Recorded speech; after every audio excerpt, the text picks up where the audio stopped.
لیکن آپ تاریخ کا مطالعہ کریں تو دنیا میں جتنے بھی کامیاب شخصیات گزری ہیں وہ سب مدرسے ہی کے پڑھے لکھے ہیں۔ اگر مدرسہ اتنا ضروری نہیں تھا، اگر مدرسے کا وجود اتنا ضروری نہ ہوتا تو دونوں عالم کے مالک و مختار احمد مجتبی محمد رسول اللہ صلی اللہ تعالی علیہ وآلہ وسلم نے کبھی اپنے نبوت میں، اپنی رسالت میں، اپنی ظاہری زندگی میں میرے آقا کبھی اصحاب صفہ کا چبوترا کا انتخاب نہ فرماتے اور کبھی کسی صحابہ کو درس و تدریس نہ دیتے۔ اور آپ تاریخ کا مطالعہ کریں تو آپ کو پتہ چلے گا کہ قرآن مقدس میں جتنی بھی آیات مبارکہ نازل ہوئی ان میں سے سب سے پہلی آیت جو تاجدار نبوت کے قلب نور پر نازل ہوئی ہے وہ آیت ہے اقرا۔ بولو سبحان اللہ۔ کیا نازل ہوئی؟ اقرا، جس کا ترجمہ ہے پڑھو۔ ہم تم کو یہ بتانا چاہتے ہیں کہ ہماری ابتدا جو ہے وہ پڑھنے سے ہوئی ہے، لیکن افسوس کے ساتھ مجھے کہنا پڑ رہا ہے کہ آج مسلمانوں کے درمیان ساری چیزیں پائی جاتی ہیں سوائے تعلیم کے۔ سب کچھ ہے تمہارے پاس مگر تعلیم سے جتنی دوری ہے اتنی کسی چیز سے دوری نہیں۔ تعلیم سے دوری کا جو نقصان ہمیں ہو رہا ہے دور حاضر میں وہ روزے روشن کی طرح آیا ہے، چھپنے اور چھپانے والی بات نہیں۔ جب تک ہم تعلیم یافتہ تھے، جب تک ہم نے تعلیم کو اپنا اوڑھنا اور بچھونا بنایا تھا، جب تک ہم نے اپنی زندگی کو تعلیم سے جوڑ کر رکھا تھا، تب تک ہم ضلالت اور گمراہی کی راہ پر کبھی نہ تھے، اور جیسے ہی ہم نے تعلیم کا دامن چھوڑا ہے رسوائیاں ہمارے دامن میں باندھ دی گئی۔ اب تم کہو گے مولانا یہ تعلیم سے اور ہماری عزت سے کیا رشتہ ہے، اس سے ہمارا کیا ریلیشن ہے، اس سے ہمارا کیا تعلق ہے کہ تعلیم حاصل کرو تبھی ضروری ہے، تعلیم حاصل کرو یہی اچھائی ہے؟ تو ہم سے نہ پوچھو بلکہ آؤ ہم قرآن سے پوچھتے ہیں کہ قرآن بتا کہ تعلیم ہمارے لیے کتنی ضروری ہے۔ تو اللہ کا قرآن ارشاد فرماتا ہے قُلْ هَلْ يَسْتَوِي الَّذِينَ يَعْلَمُونَ وَالَّذِينَ لَا يَعْلَمُونَ۔ اللہ فرماتا ہے اے محبوب تم فرما دو کیا علم والے اور بے علم برابر ہیں؟ کیا مطلب؟ یہ تعلیم کے تعلق سے اللہ علم والوں کی عظمت اس آیت مبارکہ میں بتا رہا ہے کہ اے محبوب علم والے اور بے علم کبھی برابر نہیں ہو سکتے، علم والے اور بے علم کبھی برابر نہیں ہو سکتے۔ اب ذرا اس آیت مبارکہ پہ نظر ڈالیں اور اپنی کرتوت پہ نگاہ ڈالیں۔ یہ تو حضرت علامہ قاری محمد صلاح الدین صاحب قبلہ دامہ فیوزہم ہیں، کتنی محنت کیا ہوگا، کتنے بار آپ کے پاس گئے ہوں گے کہ آج 500 اینٹا کی کمی ہے، 1 بوریا سیمنٹ کی کمی ہے، آدھی ٹرالی مورن چاہیے، 1 ٹرالی بارو چاہیے، تھوڑی سی مٹی ڈالنا ہے، تھوڑا آپ مدد کر دو، تھوڑا آپ مدد کر دو، تھوڑا آپ مدد کر دو، تب آپ نے اپنی رقم جمع کی ہے، تب یہ ادارہ اپنے عروج پر پہنچا ہے، تب یہ پائے تکمیل تک پہنچا ہے، اسے نہیں پہنچا ہے۔ اب ذرا یہ بتاؤ کہ گاؤں آپ کا، مدرسہ آپ کا محنت یہ کر رہے ہیں، کیوں کر رہے ہیں؟ اس لیے کہ تم انہیں 5-6 ہزار روپیہ تنخواہ دے رہے ہو؟ آپ نے اس لیے تنخواہ دینے کی بات نہیں کی تھی کہ ہمارا مدرسہ بنوانا ہے، آپ نے ان کو اس لیے رکھا تھا کہ آپ میرے یہاں آئیں اور میرے بچوں کو علم دین سکھائیں۔ صرف اور صرف علم دین سکھانے کے لیے آپ نے ان کا انتخاب کیا، ان کو اپنے یہاں رکھا، لیکن یہ ذی علم تھے، اللہ نے ان کو علم دین مصطفیٰ سے آراستہ و پیراستہ کر رکھا تھا، تو انہیں پتا تھا کہ ایک مدرسے کو وجود میں لانا مطلب سنیت کو مضبوط کرنا ہے۔ ان کو پتا تھا گاؤں والوں کو اس کی عظمت معلوم نہیں ہے، گاؤں والوں کو اس کا وقار معلوم نہیں ہے، گاؤں والوں کو اس کی تقدس کا اندازہ نہیں ہے، گاؤں والوں کو اس کے عظمتوں کا معاملہ معلوم نہیں ہے، لہٰذا چلو میں آگے نکل کر آتا ہوں، ان کے جذبات کو جھنجھوڑتا ہوں، ان کی دولتوں کو کھنگالتا ہوں، ان کے سکوں کو جمع کرتا ہوں اور رسول اللہ کے نام کا ایک ادارہ ان کے گاؤں میں کھڑا کرتا ہوں۔ الحمدللہ آج یہ محنت کیے، آپ کا تعاون ہوا اور وہ محنت اس ادارے کی شکل میں آپ کے نگاہوں کے سامنے ہے۔ کون دیکھ آیا ہے کہ کل کو اس ادارے کا پڑھا ہوا بچہ وقت کا مفتی نہیں بن سکتا، وقت کا مجدد نہیں بن سکتا، وقت کا محقق نہیں بن سکتا؟ بے شک ایسے ہی مدرسوں کے پڑھے ہوئے طلبا زمانے کے محقق بنتے نظر آتے ہیں، دنیا کے مدقق بنتے نظر آتے ہیں۔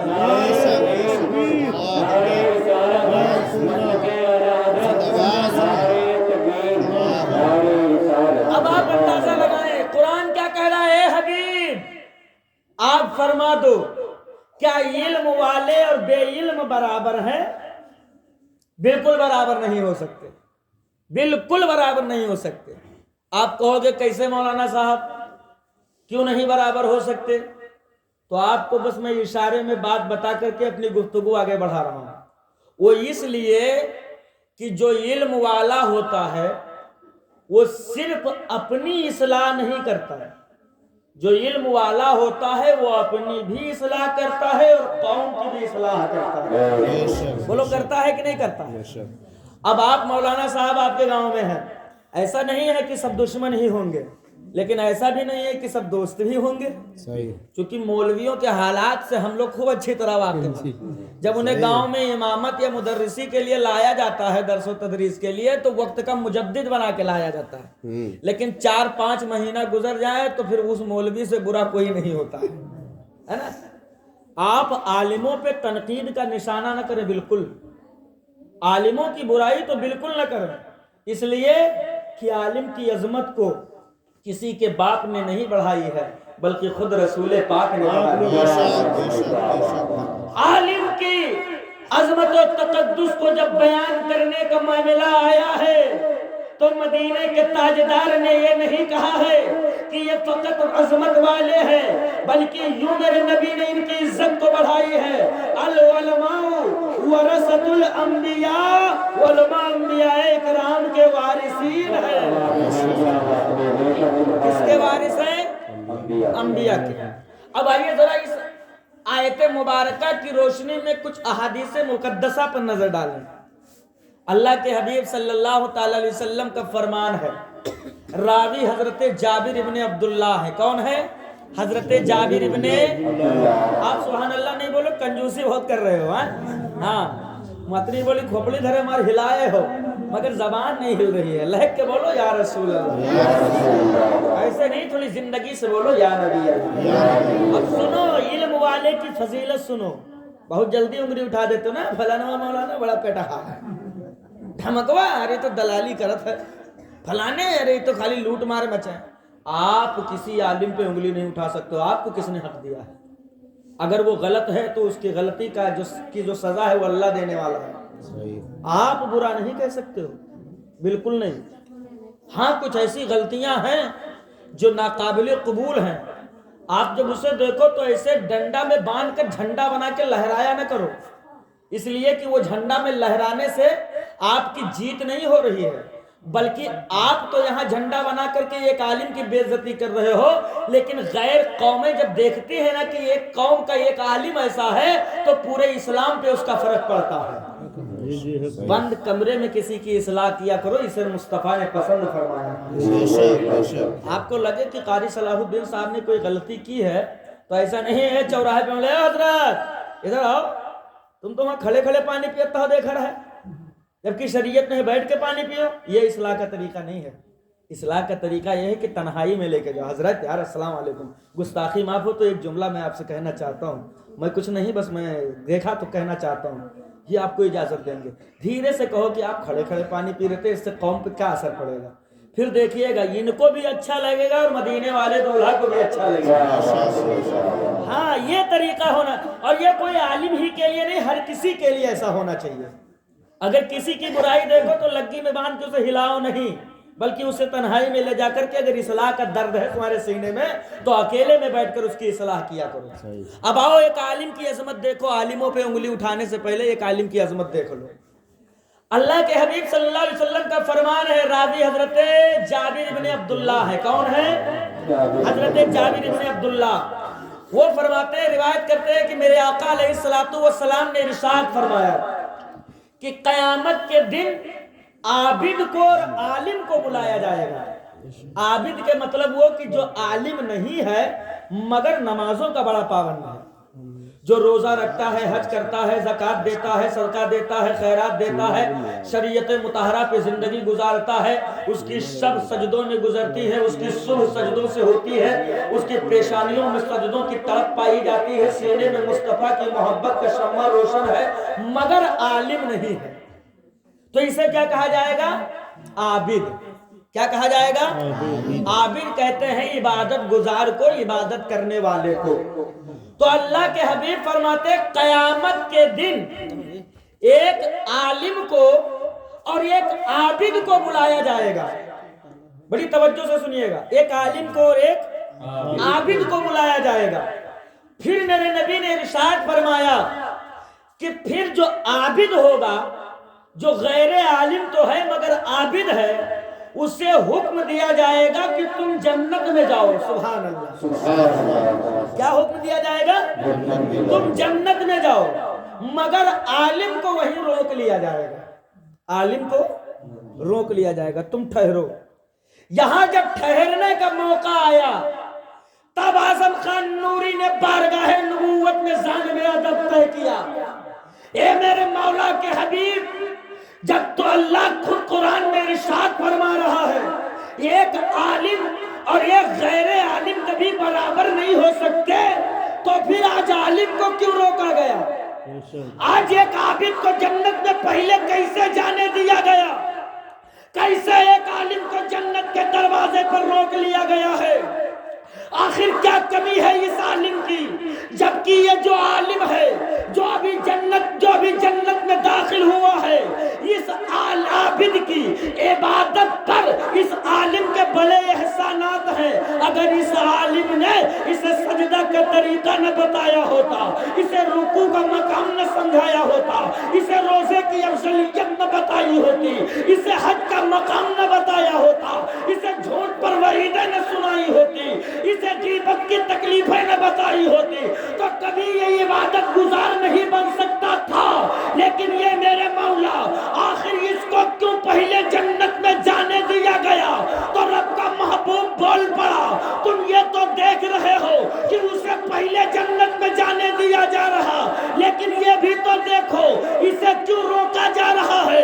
ارے اس نے پوری زندگی عبادت کی ہے تو اپنے لیے جنت خریدا ہے، مگر اس عالم کے زندگی کا عالم یہ ہے کہ اس کے علم کی برکتوں نے، اللہ اپنے اس کے علم کی برکتوں سے اسے وہ نوازا ہے جو اس عابد پر کبھی نہیں مل سکتا۔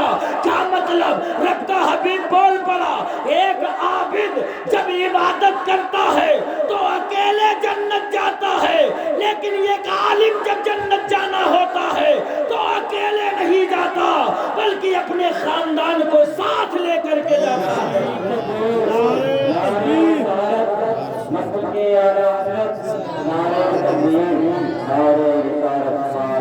حضرت توجہ کیجئے گا، اللہ کے حبیب فرماتے ہیں عالم کو ٹھہرا دیا جائے گا اور اس سے کہا جائے گا تم شفاعت کرو۔ سبحان اللہ۔ کیا کرو؟ کیا مطلب کیا؟ ایک غیر عالم پوری زندگی عبادت کرے تو اس کے جنت کی گارنٹی ہے، مگر ایک عالم جب جائے گا تو اللہ کے حبیب فرمائیں گے اب تمہیں شفاعت کا موقع مل رہا ہے، تم اپنے ماں باپ کی بھی شفاعت کرو، تم اپنے اعزاء و اقارب کی بھی شفاعت کو، تم جس کو چاہو جنت لے جا سکتے ہو۔ تو جب ایک عالم کا یہ مقام ہے کہ ایک غیر عالم اتنا بڑا پرہیزگار ہو، اتنا بڑا عبادت گزار ہو کہ پوری زندگی عبادتوں میں گزارے مگر وہ کسی کی شفاعت نہ کر سکے، تو اللہ ایک عالم کو جب شفاعت کا موقع دے رہا ہے تو ایک عالم اور غیر عالم کبھی برابر ہو سکتے ہیں؟ ہو سکتے ہیں؟ نہیں ہو سکتے ہیں۔ تو پھر آپ بتاؤ کیوں اپنے گاؤں کے مولانا پہ آپ انگلی اٹھاتے ہو؟ کیوں؟ عالموں کے ساتھ رشتہ مضبوط کر کے رکھو۔ اس لیے نہیں کہتا کہ میں خود عالم ہوں اور میں اپنے باپ دادا کی بھی بات نہیں کرتا، میں بات وہ کر رہا ہوں جو مدینے کے تاجدار نے کی ہے، بات مصطفیٰ جان رحمت کے اور قرآن کے حوالے سے کر رہا ہوں۔ میں اپنے خاندان کی لکھی ہوئی کتاب نہیں لے کے آیا ہوں جو مولانا اپنی تعظیم کروانے کے لیے عوام کو بتا رہا ہے۔ اللہ خود کہہ رہا ہے، مصطفیٰ خود کہہ رہے ہیں کہ مدینے والے آقا کا فرمان ہے ایک عالم کبھی ایک غیر عالم کبھی ایک عالم کی برابری نہیں کر سکتا ہے۔ جب کوئی آدمی عالم دین ہوگا تو اللہ کا فضل ہے، اس پر اللہ کے بے پناہ انعامات نازل ہوں گے۔ اب یہاں رک کر کے میں آپ کو ایک جملہ دے رہا ہوں، وہ جملہ کیا ہے؟ اپنی اولادوں کو پڑھا لو، پڑھا لو اپنی اولادوں کو، اس لیے کہ جب اولادیں پڑھی لکھی ہوں گی، جب علم دین مصطفیٰ کے زیور سے آراستہ و پیراستہ ہوں گے، جب ان کے سینے میں خوف خدا اور محب رسول پایا جائے گا، جب وہ دین مصطفیٰ کے اور شریعت مصطفیٰ کے قوانین و اصول کو سمجھیں گے، تو جب آپ کا بیٹا علم والا ہوگا تو علم والا بچہ کبھی شراب کے قریب نہیں جا سکتا ہے، جس کے پاس علم ہوگا وہ کبھی جوا کے قریب نہیں جا سکتا ہے، جس کے پاس علم ہوگا وہ کبھی زنا کے بازار میں قدم نہیں رکھ سکتا ہے، جس کے پاس علم ہوگا وہ کبھی اپنے گھر میں خوشیوں کے تقریب میں اپنے گھروں پہ رنڈیوں کا ڈانس نہیں کروا سکتا ہے۔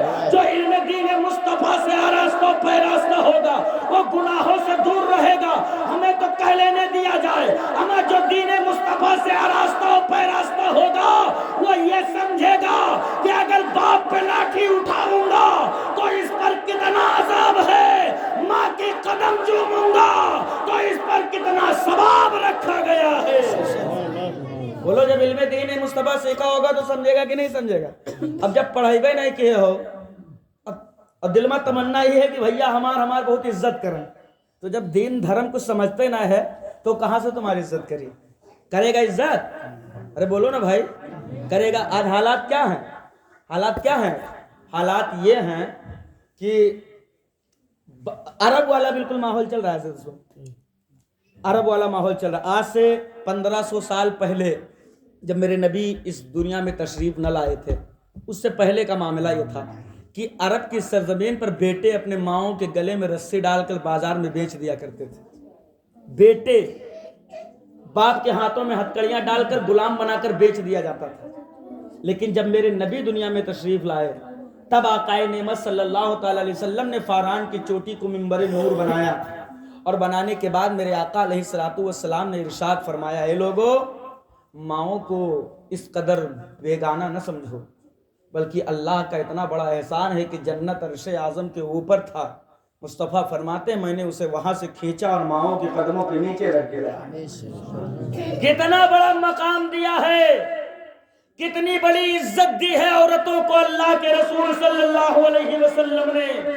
لیکن افسوس صد افسوس، جن عورتوں کے عزت اور ان کے عظمت کو میرے نبی نے بڑھایا، جن کی عظمت کے لیے میرے مصطفیٰ پورے عرب کے گنڈوں سے ٹکرائے، جس عورتوں کی عظمتوں کی بلندی کے لیے کائنات کے دولہا نے طائف کی بازار میں پتھر کھائے، شکم پر پتھر باندھ کر بھوک اور شدت برداشت کیا، جنگ جیسے ماحول اب مارکوں میں میرے مصطفیٰ لڑے، اور پھر آج عورتیں یہ حال اور ماحول بنا کر رکھتی ہے کہ آج شریعت مصطفیٰ کو بالائے طاق کر دیا گیا ہے۔ آج نبی کے دین کو، مصطفیٰ کی شریعت کو محض ایک رسم کے طور پر ادا کیا جا رہا ہے۔ اے لوگو یہی وجہ ہے تیری اولادیں گمراہ ہے، جس دن تیرے سینوں میں عشق مصطفیٰ کی شمع روشن ہو جائے گی تیری اولادیں گمراہ نہیں ہوں گی بلکہ مصطفیٰ کے عاشق بنتی نظر آئیں گی۔ نعرہ تکبیر، نعرہ تکبیر، نعرہ رسالت، نعرہ رسالت۔ مسلک اعلیٰ حضرت مسلک اعلیٰ حضرت علماء اہل سنت نعرہ تکبیر نعرہ رسالت۔ علم جب ہوتا ہے تو علم اور عشق کا جب ملن ہوتا ہے، علم اور عشق کا جب ملن ہوتا ہے تب جو عاشق مصطفیٰ بن کر تیار ہوتا ہے اس عشق کا کوئی جواب نہیں دے سکتا۔ اس لیے کہ اسی زمین پر اسی آسمان کے نیچے ایک عاشق نے علم کی تمام تر فضائل جو افضلیت کو حاصل کرنے کے بعد میں جب عشق کا ایک امام بن کر کے تیار ہوا تب الحمدللہ رب العالمین آج دنیا انہیں امام عشق و محبت کے نام سے جانتی پہچانتی ہے۔ ایسا عالم ایسا عاشق ایسے نہیں بنتا جب تک کہ علم دین مصطفیٰ نہ ہو۔ اپنے بچوں کو مدرسوں میں بھیجو، یہ نہ سمجھو کہ یہ مدرسہ یہاں الف بے پڑھا کر کے کیا کر لیں گے، یہ بنیادی تعلیم ہے۔ یہیں سے اے بیٹا اے بابو اے بالکل ایک دم خاموش بیٹھ جائے۔